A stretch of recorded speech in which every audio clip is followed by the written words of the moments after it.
Hola, este es mi primer fanfic, espero y lo disfruten. No soy dueño de los personajes del anime utilizados, créditos a sus creadores. Yo en High School DxD como Tezcatlipoca. La forja de un dios, mi reencarnación en DxD. El vacío. Antes de la luz, antes del sonido, solo existía el vacío, inmenso e indiferenciado. No había tiempo, ni espacio, ni forma. Y luego, una chispa, una colisión impensable. Mi conciencia humana, con sus recuerdos de una vida finita en un mundo ajeno, se encontró con una fuerza primordial, la esencia de Tezcatlipoca, el señor del espejo humeante. No hubo un nacimiento doloroso, ni un despertar gradual. Fue una fusión cataclísmica. Millones de años de existencia divina, la sabiduría de innumerables eras, la omnipresencia de un dios asociado con la noche, el destino, el conflicto y la providencia, se estrellaron contra la memoria de un mortal. Por un instante, solo hubo caos, una sinfonía ensordecedora de imágenes, sensaciones y verdades cósmicas que amenazaban con desgarrar mi identidad. Pero mis recuerdos, mis vivencias humanas, actuaron como un ancla. La lógica de mi mente mortal se aferró a fragmentos de realidad, el aroma de la lluvia, la calidez de un abrazo, la melodía de una canción, la complejidad de una emoción. Estos pequeños, pero fundamentales pilares, me permitieron no ser consumido por la divinidad, sin integrarla. No me convertí simplemente en Tezcatlipoca, más bien nos volvimos uno. La vida desde el inicio de los tiempos, desde ese instante, mi existencia no conoció el principio ni el fin, solo una observación y participación perpetua en el gran tapiz del universo de DxD. Al principio, solo había silencio, un silencio vasto, roto únicamente por el murmullo de la materia coalesciendo y la energía primigenia danzando. Sentí la formación de los reinos, los primeros ecos de la vida y el poder. Mis dominios se manifestaron con una facilidad innata, la oscuridad era mi manto, el destino mi juguete y el conflicto mi herramienta para forjar el equilibrio. A diferencia de otros dioses que actuaban por instinto puro, yo observaba, analizaba, comparaba lo que veía con las mitologías y las historias que residían en mis recuerdos humanos. Aquellos primeros dioses, en su inocencia cósmica, no podían comprender la singularidad de mi visión. Observé al dios bíblico crear, destruir y finalmente la gran guerra de las tres facciones. La gran guerra fue una vorágine de destrucción tan vasta que no solo cobró la vida del dios bíblico, sino que también se llevó consigo a los pilares del infierno, los Maus originales. Lucifer, Beelzebub, Leviatán y Asmodeus. Ellos, quienes habían liderado la rebelión contra el cielo, quienes forjaron el infierno como su dominio, también cayeron en la furia de aquel conflicto apocalíptico. No fue una rendición, ni una traición lo que los derribó. Fue el puro desgaste de una guerra que duró eones, la acumulación de heridas y la inmensa cantidad de energía demoníaca gastada en cada enfrentamiento. Los Maus originales, con su poder abrumador, se enfrentaron directamente no solo a las huestes celestiales, sino también a los más poderosos de los ángeles caídos, y en ocasiones, incluso entre ellos mismos. La guerra total no permitía cuartel. Vi cómo la noticia de la muerte del dios bíblico se cernió sobre el campo de batalla como un sudario. Pero, apenas el eco de ese terror se asentaba, llegó el siguiente golpe devastador. Uno por uno, los nombres de los Maus originales comenzaron a susurrarse con lamento y desesperación entre las filas demoníacas. Lucifer, el más orgulloso y poderoso, el primer rebelde, cayó con una ferocidad inaudita, consumido por su propia ambición y el inmenso poder que había desatado. Su muerte no fue un suspiro, sino un estallido de energía oscura que dejó un cráter en la moral de sus seguidores. Era el símbolo de la rebelión, y su caída significaba que ni siquiera la voluntad más férrea podía soportar el peso de la guerra. Beelzebub, el señor de las moscas, con su vasta inteligencia y capacidad de mando, sucumbió también. Su estrategia y su poder fueron insuficientes contra la marea incesante. Su caída representó la pérdida de una mente maestra, sumiendo a las legiones demoníacas en la confusión táctica. Leviatán, la reina demonio del océano, con su dominio sobre las aguas primarias y su ferocidad, fue arrastrada por la corriente de la guerra. Su furia no pudo contener el avance imparable de la destrucción, y su reino de hielo y sombras tembló con su último aliento. Y finalmente, Asmodeus, el señor de la lujuria, cuya astucia y capacidad para manipular las mentes eran legendarias, también encontró su fin. Aunque su naturaleza le permitía evadir y corromper, la pura fuerza bruta de la guerra lo alcanzó, demostrando que ni siquiera la artimaña podía escapar de la devastación absoluta. La muerte de los Maus originales no fue un acto individual, sino el resultado inevitable de una guerra total. Habían invertido todo su ser, su poder y su voluntad en el conflicto, hasta que no quedó nada. Su desaparición dejó un vacío de poder colosal en el inframundo, una anarquía potencial que amenazaba con devorar lo poco que quedaba de la sociedad demoníaca. Mientras el cielo se tambaleaba por la pérdida de su creador,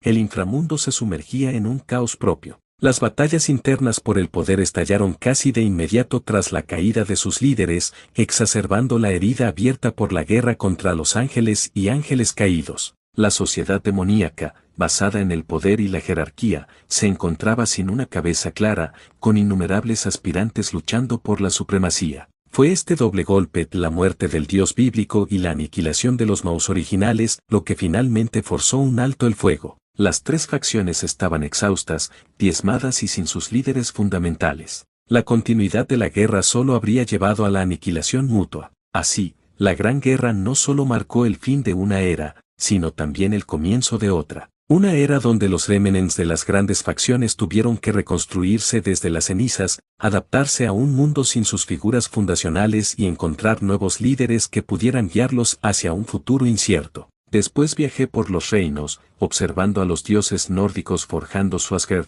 a los olímpicos con sus pasiones y dramas, a los hindúes con su vasta cosmología. Para ellos, yo era una deidad foránea, enigmática, rara vez aliada, nunca completamente enemiga. Mi conocimiento de sus propias leyendas, obtenido de mi vida humana, me permitía prever sus movimientos y entender sus motivaciones con una profundidad que los desconcertaba. El Odín de mi memoria era un Odín diferente al que se presentaba en DXD, y esa dicotomía me fascinaba. A medida que las civilizaciones humanas florecían, me sentí extrañamente atraído. Mi lado humano resonaba con sus esperanzas, sus miedos, su creatividad. Observé sus sacrificios, no con sed de sangre, sino con una comprensión de su desesperación y su fe. Fui un dios lejano, pero no indiferente. Mi interés me llevó, eventualmente, a las tierras de Xiupen, que significa, donde el fuego florece, o, donde el año nuevo florece, así lo llamaban los humanos, donde pasé unos siglos y fui venerado por ellos tiempo después cuando esa civilización desapareció. Viaje a las tierras de sol naciente fue en Kioto donde sentí una conexión diferente. Los Yukai, seres de folclore y emoción, con su profunda conexión con la naturaleza y sus propias leyendas. Y entre ellos, Yasaka. Cuando era humano en mi vida anterior siempre me pareció hermosa y madura. Kioto vibraba con una energía distinta a cualquier otra que hubiera sentido en mis milenios de existencia. No era el estruendo de las batallas divinas, ni el susurro de los antiguos pactos demoníacos. Era una melodía compleja, tejida con la devoción de los humanos, la mística de los yukai y el pulso latente de la naturaleza misma. Mis recuerdos humanos me habían susurrado sobre la ciudad de los 1000 templos, pero mis ojos de Dios veían una urdimbre de almas. Fue ese mismo pulso el que me guió a esta ciudad.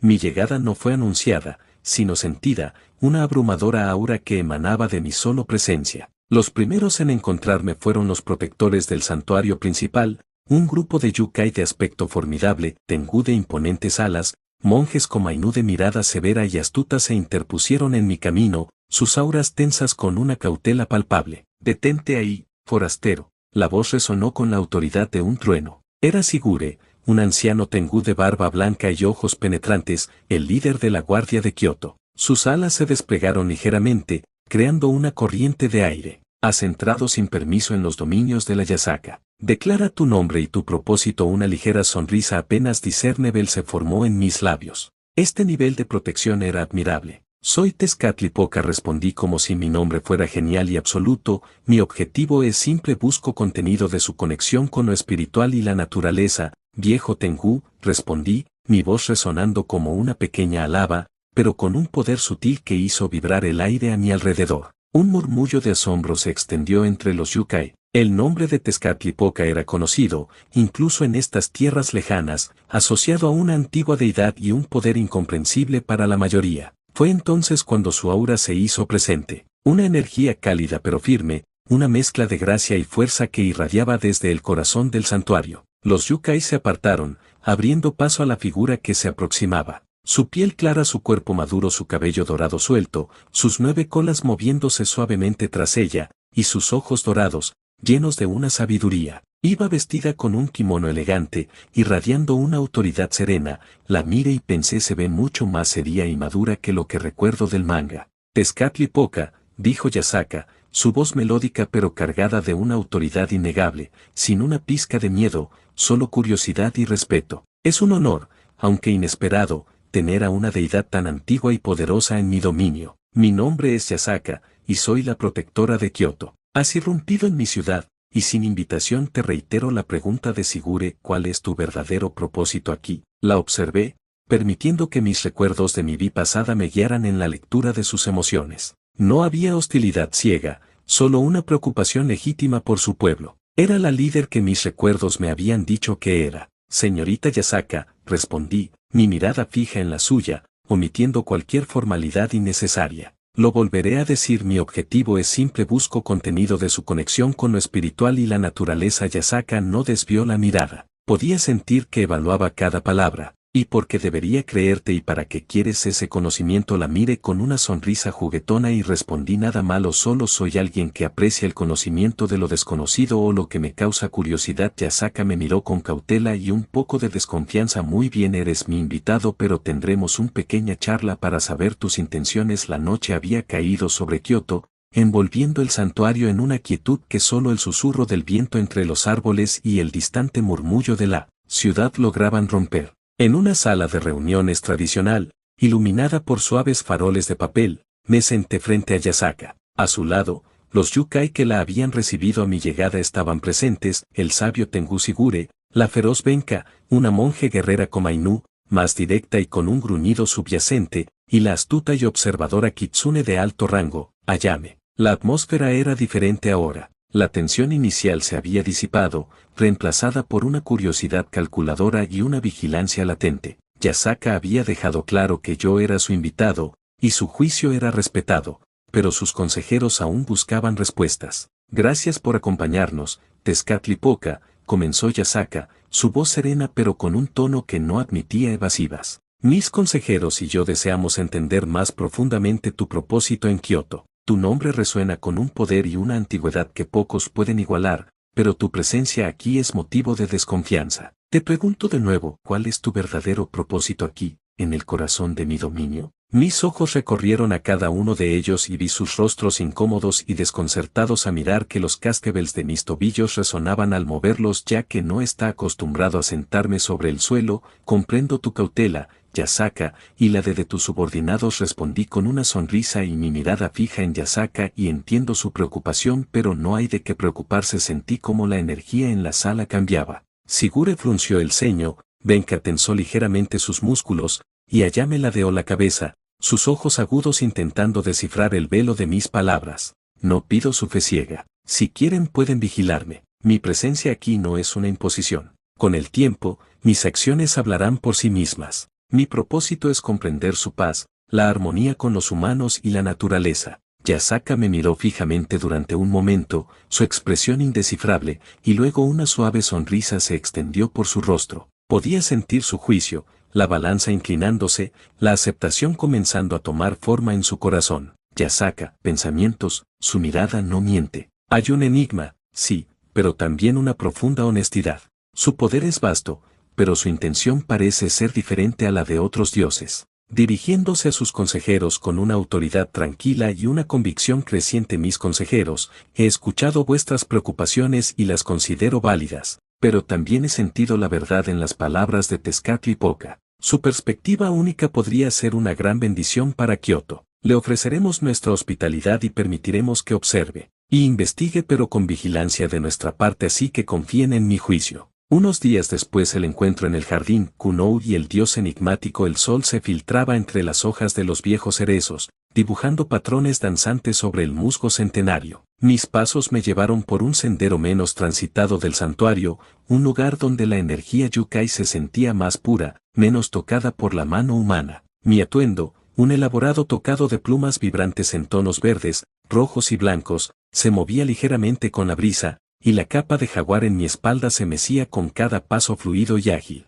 Mi rostro enmascarado con un cráneo, que solía infundir temor en los corazones de los mortales y dioses por igual, ahora reflejaba el juego de luces y sombras del bosque. Mis garras afiladas y la piel morena adornada con bandas amarillas y negras en mis piernas, junto con los ornamentos en mi cintura y extremidades, eran un recordatorio constante de mi naturaleza primordial, aunque en este momento, mi actitud era inusualmente relajada y jovial, con un aire de curiosidad casi infantil. 6 años. Faltaban 6 años para que los hilos del destino, tal como los conocía de la novela ligera, comenzaran a tensarse con la llegada del dragón emperador rojo. Fue entonces cuando la vi, una pequeña figura kitsune, no más de 5 años, sentada sola en un claro, rodeada de flores silvestres. Kunou, la hija de Yasaka. Su cabello dorado brillaba bajo el sol del atardecer y sus orejas de zorro se movían ligeramente, atentas a los sonidos del bosque. Parecía estar haciendo pequeñas figuras con hojas y ramitas, susurrándoles algo con una seriedad adorable. Kunou, aquí sola, era inusual para la hija de la líder de Kyoto estar sin supervisión en un lugar tan apartado. La inocencia de su juego contrastaba con la soledad de su situación. Había algo en la escena que despertaba una peculiar mezcla de ternura y una sutil preocupación, un eco de mi propia comprensión de la fragilidad de lo hermoso. Mis pasos llevan el sonido de cascabeles, el tenue sonido de las hojas bajo mis pies descalzos anunciando mi presencia. La pregunta flotaba en el aire, ligera como una pluma, ¿por qué está la pequeña Kunou jugando sola? La respuesta, sin duda, llevaría a un nuevo hilo en el tapiz de mi vida en Kioto. Mis pasos finalmente la hicieron levantar la vista. Sus grandes ojos dorados, casi idénticos a los de Yasaka, me miraron con una mezcla de sorpresa infantil y la innata cautela yukai. Sus pequeñas orejas de zorro se erizaron, y sus 9 colas, que apenas asomaban, se agitaron suavemente. Hola, pequeña kitsune, dije, mi voz suave y llena de un peculiar aire de camaradería, despojada de cualquier poder imponente. Me arrodillé a una distancia prudente, con un movimiento que era un poco excéntrico, pero no amenazante. ¿Estás jugando aquí solita, como una pequeña aventurera solitaria? Kunou se aferró a la ramita que sostenía, pero no corrió. La curiosidad pareció pesar más que el instinto de huida, fascinada quizás por la novedad de mi aspecto y mi tono relajado. ¿Quién es usted?, preguntó, su voz apenas un susurro, pero con una valentía sorprendente para su edad. Una sonrisa genuina se formó bajo mi máscara de cráneo, transmitida a través de la calidez en mis ojos. Una sonrisa que no había tenido muchas razones para mostrar en milenios, pero que Kunou parecía invocar sin esfuerzo. Soy un amigo de tu madre, respondí, con un guiño imperceptible. Estaba paseando por aquí, ¿sabes? Como quien busca un buen mapa del tesoro, y de repente, me encuentro con una pequeña kitsune. Parecía que te estabas divirtiendo mucho. Sus ojos se desviaron hacia las pequeñas figuras de hojas que había estado armando. Estoy construyendo una casita para las luciérnagas, dijo, su voz ganando un poco de confianza. Pero no tengo muchas flores. Una casita para las luciérnagas, respondí, el interés en mi voz completamente sincero y divertido. Mis recuerdos humanos me recordaron la simplicidad y la pureza de la imaginación infantil. Quizás estas te sirvan, pequeña, ofrecí, extendiendo una mano donde, sin esfuerzo mágico, varias de esas pequeñas flores habían aparecido, frescas y brillantes, como si las hubiera recogido de la nada. Los ojos de Kunou se abrieron de par en par. Miró las flores, luego mi mano, luego mi rostro. Su pequeña boca formó una perfecta O. «¡Guau!», exclamó, el asombro reemplazando por completo su cautela. Usted es mágico. Me reí suavemente, un sonido grave y resonante que, sorprendentemente, no la asustó. Se podría decir que sí, jovencita, admití. Son para tu casita de luciérnagas. Ella tomó las flores con manos pequeñas y débrens, y una gran sonrisa iluminó su rostro. Gracias, muchas gracias. Comenzó a colocarlas con cuidado alrededor de sus figuras de hojas, ya inmersa de nuevo en su juego, pero ahora con una nueva compañía y un nuevo proveedor de materiales. Pero espera un momento, dije, mi voz llena de una complicidad juguetona, como si guardara el secreto, tus casitas de luciérnagas aún están solas. Con un sutil movimiento de mi mano el aire alrededor de las pequeñas construcciones de Kunou comenzó a vibrar. Pequeños puntos de luz, esmeraldas y dorados brillantes, parpadearon en el aire. Las luciérnagas volaban en círculos gráciles sobre las casitas, algunas de ellas aventurándose a entrar y salir por las pequeñas aberturas. Los ojos de Kunou se abrieron aún más, si cabe, su pequeña boca de nuevo en una O de puro asombro. Soltó una risita de alegría, extendiendo una mano para intentar tocar una de las luces danzarinas, que se alejó antes de volver a brillar sobre su casita. Luciérnagas, exclamó, con un brillo en los ojos que rivalizaba con las pequeñas criaturas. De verdad, usted es el mejor mago del mundo. La dejé maravillarse por un rato, observando cómo su inocencia se deleitaba con el simple espectáculo. El tiempo, para mí, era una corriente interminable, y unos minutos para su asombro no significaban nada. Su felicidad, sin embargo, significaba mucho. Finalmente, cuando el sol comenzó a inclinarse más seriamente en el horizonte, bañando el claro en tonos de naranja y púrpura, mi voz se hizo un poco más firme, aunque sin perder la calidez y el toque juguetón. Mi pequeña Kitsune, las luciérnagas ahora tienen un hogar, y el sol pronto se ocultará. Es hora de ir a casa. No queremos que tu mamá se preocupe, ¿verdad? Kuno asintió, aunque se notaba su renuencia a dejar el mágico espectáculo. Está bien, dijo, mirando las luciérnagas una última vez antes de levantarse. Gracias, señor mago. Se levantó de un salto y comenzó a caminar, mirándome de reojo, la curiosidad aún latente pero ahora mezclada con la naciente amistad y una admiración evidente. La seguí, mi presencia silenciosa a su lado, mientras el tenue brillo de las últimas horas del día bañaba el santuario en oro. El destino, al parecer, había decidido que mi observación en Kioto comenzaría de una manera muy particular, forjando un vínculo inesperado con la hija de la líder Yukai.